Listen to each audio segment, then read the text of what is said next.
Bien, vamos a hablar ahora de un documento que generó polémica el año pasado y que esta semana, o este fin de semana mejor dicho, volvió a estar en la tapa de los diarios. Estamos con Andrés Scagliola, que es el ex director de Políticas Sociales del MIDES, del Ministerio de Desarrollo Social. ¿Qué tal, Scagliola? Buenas tardes. Muy bien. Gracias por la invitación. Gracias por haber venido.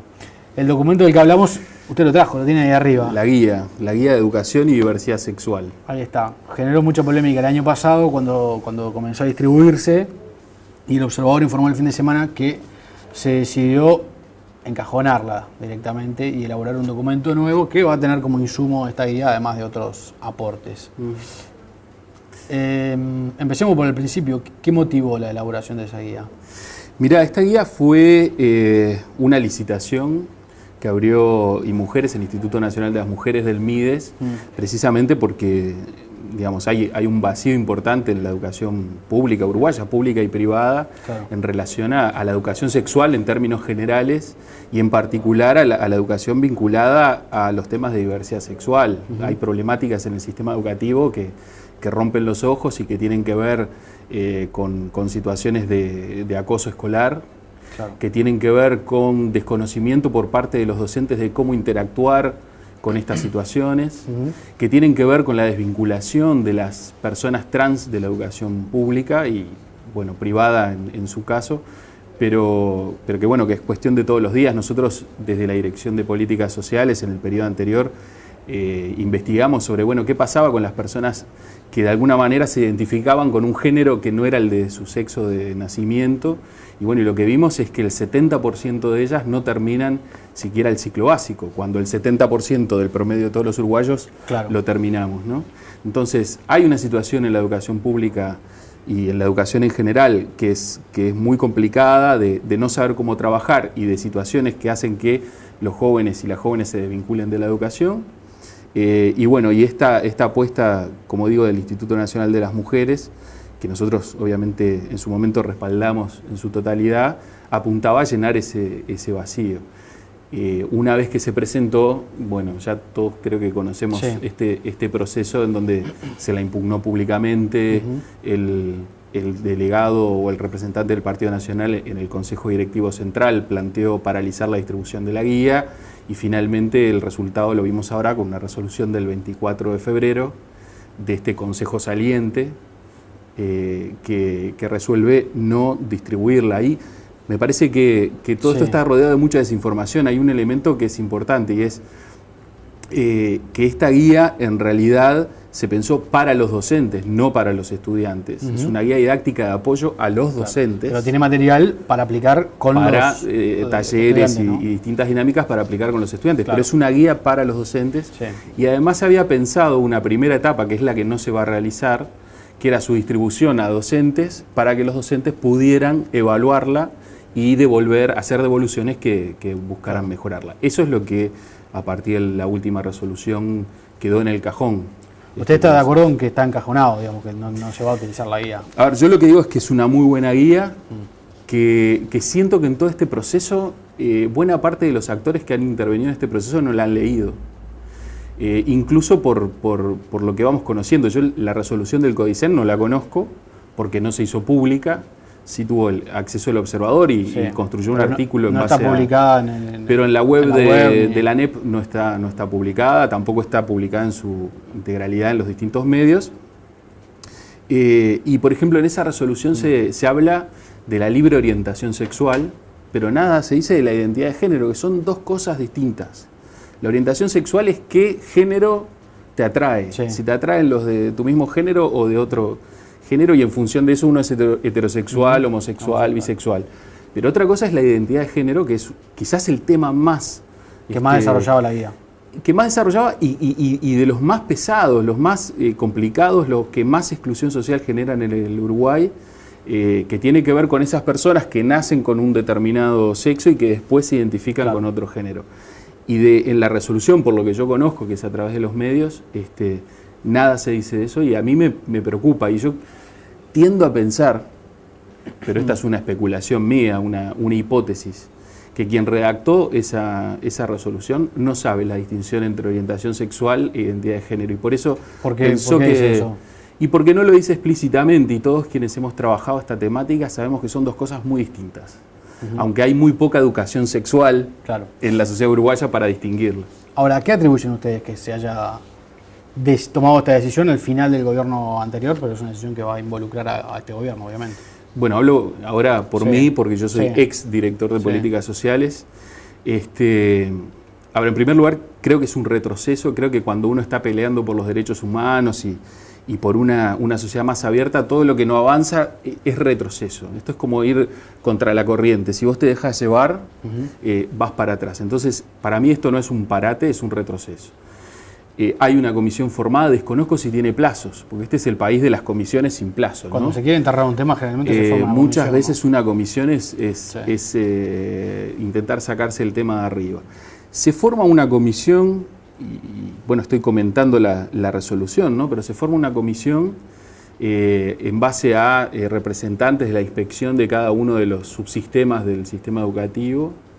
Sin embargo, lo que conocemos hasta ahora es que la asamblea técnico-docente, quienes mejores que los propios docentes para asesorar sobre si esta guía didáctica es apropiada o no, respaldó la guía. Yo quisiera conocer los informes que nos dicen que la guía no es adecuada. Tampoco se conocen, ni la resolución ni los informes. ¿A qué lo atribuyo?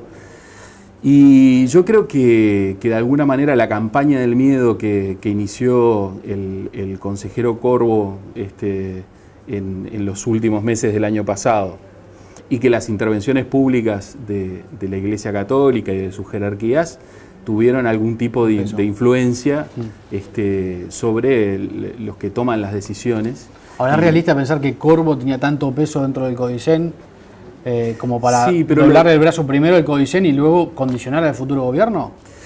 No sé si peso dentro del CODICEN. Creo que a través de distintos medios de comunicación se generó una situación de alarma pública en relación a esto. Se demonizó esta guía didáctica de tal manera que de alguna manera se quiso generar alarma pública sobre esto. Yo realmente invito a leer la guía, porque la guía morirá en un cajón, pero vivirá eternamente en Internet. La guía está colgada en el sitio del Mides y en otros sitios, e invito a leerla. Yo también a través de las redes ayer veía que Canadá acaba de aprobar su política de educación sexual, y también en relación a la diversidad.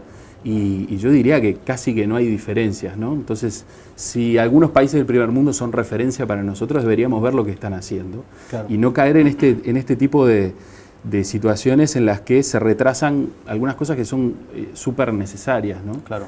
Ahora, pero volviendo a las responsabilidades políticas, ¿es razonable pensar que la responsabilidad política de que esto no se aplique es de un consejero que es minoría absoluta en el consejo del CODICEN?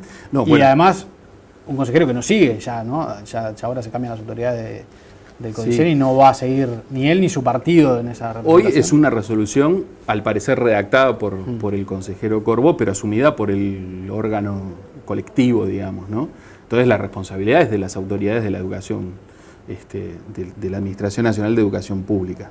Y así hay que tomarlo, ¿no? Yo, sinceramente, te vuelvo a repetir algo de lo que decía al principio. Yo me pregunto en qué medida se ha leído sustantivamente el contenido de la guía, porque, para ponerte uno de los ejemplos, ¿no? Se hizo un escándalo público porque se proponía trabajar con los niños de 4 y 5 años, educación inicial. ¿Cuál era el taller promovido para esos niños? Era un taller que lo que buscaba era desestereotipar los géneros. ¿Qué es eso? Es que las niñas no tienen por qué ser princesitas y los hombres los príncipes, sino que podemos hablar de que no hay tareas asociadas a un género o a otro que después repercuten a lo largo de toda la vida. Jana Rodríguez Hertz, que es una matemática y una profesora grado 5, dice, ¿por qué tan pocas mujeres se dedican a la ingeniería? Esto es un mal para el país. Y eso nace, y ella explicaba y decían, eso nace de esta cuestión estereotípica de que las niñas deben cuidar en el hogar, deben imaginarse ser princesas, deben asumir esas características de rol. Bueno, esto es lo que proponía la guía. Parece que fuera algo tremendo. Algunos de los críticos dicen que en realidad esos son muchos de los asuntos abordados en la guía, son asuntos que deberían ser exclusividad de los padres con sus hijos, y no necesariamente de un tercero como puede ser un educador. Bueno, no estoy de acuerdo. Si una familia, por ejemplo, un niño convive en una familia donde el hombre es golpeador Sí. y tiene una actitud profundamente machista. Ese niño, ¿nos parece bien que se críe en esas pautas o vamos a intentar generar a través de la educación pública pautas que tengan que ver con el respeto por las mujeres? Pero el ejemplo es un ejemplo extremo donde se está cometiendo un delito, seguramente debe intervenir el Estado para detener ese delito o que no se siga cometiendo. En cualquiera de los sentidos, la educación pública, la responsabilidad es compartida entre la familia y la educación pública, y además a lo largo de toda la guía se plantea que cualquier tipo de trabajo en relación a esta temática tiene que ser en acuerdo y junto con las familias, porque obviamente en las familias nos socializamos en un conjunto de valores muy importantes. Capaz que este ejemplo fue muy extremo, pero digamos, la educación lo que apunta es a generar individuos críticos, libres. Y eso también tiene que ver con liberarnos de las ataduras de determinadas tradiciones y decidir por nosotros mismos qué queremos ser, ¿no? Y creo que a eso apunta. Decir que la educación es un tema de la familia, quizás lo era hace 4 siglos. Pero desde que yo me conozco y desde que aquí en este país hubo una reforma educativa encabezada por José Pedro Varela, la educación es la educación pública y transmite un conjunto de valores, y esto me parece clave, transmite un conjunto de valores que socialmente hemos aceptado como los que corresponden. El valor de los derechos humanos, de la diversidad, del respeto a la diversidad y la no discriminación, ni por orientación sexual, ni por identidad de género. Tenemos una ley de educación, una de derechos sexuales y reproductivos, una ley de identidad de género, una ley de matrimonio igualitario. Bueno, eso tiene que entrar a la escuela. La escuela no puede seguir reproduciendo unos valores que no son los que los uruguayos, a través de nuestros representantes políticos, definimos que eran los valores que nos unían como sociedad. Eso es lo que me parece más preocupante, ¿no? ¿Ustedes hicieron autocrítica sobre la guía? ¿Piensan que había aspectos de la guía que quizás no habría que haberlos incluido? ¿O les parece que no, que la guía es un documento que estaba...? Insisto, vuelvo a hablar por mí, ¿no? Y bueno, en su caso, por el equipo que me acompañó hasta este 1 de marzo durante la administración de José Mujica. Nosotros hicimos un análisis de la guía, no fuimos los responsables de elaborarla, la vimos después y nos parece pertinente. En esta línea que nosotros capacitamos a más de 1.500 funcionarios públicos para que entendieran que hay que abrirse a la diversidad y tener una actitud no discriminatoria frente a ella. Esto no pretende que todos nuestros niños y niñas sean homosexuales o sean sean trans. Aquí se genera una alarma que no tiene ningún sentido. Lo que sí dice es, hoy tenemos una situación muy complicada en la educación, que es expulsiva de muchas personas, y que tenemos que encarar de alguna manera. Esto no va en contra de los niños y niñas o adolescentes que sean heterosexuales, va a proteger y a socializar en valores de respeto a todos los niños, incluidos aquellos que viven situaciones de acoso o situaciones complicadas a nivel de la educación, como pueden ser los niños o niñas gay y las personas trans, ¿no? Me parece que desde ese punto de vista es un retroceso. Insisto, yo lo veo esto muy basado, invito a leer esta guía, porque lo veo muy basado en el prejuicio, ¿no? Claro. Por ejemplo... sí, es evidente que es un área que está minada de prejuicios, ¿no? Está minada de prejuicios, pero yo creo que tanto las autoridades de la Iglesia Católica como las autoridades de la educación, como las autoridades, digamos, actores fundamentales que deciden qué es lo que van a aprender nuestros hijos, tienen que informarse muy bien antes de encarar este tipo de... o de vetar este tipo de cosas. Para mí esta guía va a ser un checklist, es decir, se propone hacer una nueva guía. Yo quiero ver qué dice esa guía sobre los niños o adolescentes transgénero. O sea, un adolescente que se identifica como mujer, ¿va a tener que entrar al baño de los varones? ¿O va a poder entrar al baño de las mujeres? Porque es una situación de violencia muy fuerte hacer que una niña trans, en este caso, que ha adoptado esa identidad de género, tenga que vivir esta situación de violencia. Ahora, ese es un buen ejemplo. Con los docentes. Ese es un buen ejemplo. ¿Y a la inversa no es también una situación violenta? ¿Que una niña tenga que entrar a un baño que también usan los varones, por ejemplo? Precisamente. precisamente por eso. Una adolescente que se identifica como mujer, ¿la vamos a hacer entrar al baño de los varones? Claro. Si su aspecto es de mujer, si su vestimenta es de mujer, si se siente mujer, si se llama con un nombre de mujer, ¿vamos a hacerla entrar en un baño de varones? Imaginen claro. esa Justamente, esa pero situación. la propuesta no es que no haya distinción de varones y mujeres en los baños, por ejemplo. Bueno, las propuestas se proponen distintas alternativas. Sí. O cada uno va al baño con el que se identifica su género, o los baños no tienen género, claro. Pero hay distintos tipos de baños. Hay baños y digamos, hay boliches en Montevideo, hay lugares por todo el mundo donde los baños no tienen género y cada uno tiene su espacio privado. Una cosa es un boliche y otra cosa es una escuela. Digamos, no, pero instituciones de todo tipo. Espacios donde está bien separado, digamos, los lugares de la intimidad como para no tener que cruzarse. Quizás las piletas, digamos, sean colectivas, pero no otros lugares de esos baños. Hay cuestiones que son de diseño. Yo creo que, y otra alternativa que se proponía es, que esa persona pueda ir al baño de los profesores durante un tiempo hasta que se pudiera buscar una solución definitiva. Pero yo creo que acá hay una cuestión de derechos humanos, y es respetar a cada persona como es. Creo que acá hay un retroceso. ¿Qué va a decir la futura guía? Yo lo voy a seguir con mucha atención. De alguna manera le va a decir a los docentes que está todo bien si quieren expresar abiertamente su orientación sexual, o lo va a negar o lo va a omitir. Claro. Porque yo no quisiera una educación donde los docentes no puedan hablar abiertamente sobre su orientación sexual como lo hacen los profesores heterosexuales, ¿no? Me parece que no nos socialicen pautas de respeto y de derechos humanos, en definitiva. ¿Le sorprendió que el nuevo gobierno no haya reaccionado sobre este tema? Bueno, ha pasado poco tiempo. Sí. Creo que todavía, todavía hay tiempo. Creo que escuché algunas declaraciones o leí algunas declaraciones del director, del presidente del Codicen, digamos, donde planteaba que va a ser un insumo para otro producto que se va a elaborar, confiemos en que sea un producto de calidad. De todas maneras, obviamente es una señal preocupante que esta guía no haya podido seguir su camino, ¿no? Usted no va a estar en el actual gobierno, no va a ser más el director de políticas sociales del MIDES. ¿Cree que este tema tuvo que ver con esa decisión del nuevo gobierno o no, lo para nada, absolutamente? Para nada. Yo creo que no tuvo nada que ver. Yo, estoy súper orgulloso de lo que hemos hecho. Nosotros trabajamos en temas de diversidad, no específicamente en esta guía que fue elaborada por IMujeres, pero hicimos un trabajo muy intenso para generar oportunidades y reconocimiento de derechos de un montón de gente que son nuestros familiares, nuestros amigos, nuestros vecinos o nosotros mismos, que de alguna manera las políticas sociales ignoraban, hacían como que eso no existía, y yo creo que hay un montón de gente que hoy se siente un poco más incluida en esta sociedad a partir de ese trabajo, y para nada creo que haya tenido que ver. De hecho, yo tengo una confianza enorme en que en este gobierno va a haber nuevos avances en el reconocimiento de derechos y en este campo. Creo que, este elemento, es preocupante. Se produjo, recordemos, al final de la administración de Mujica, no en esta.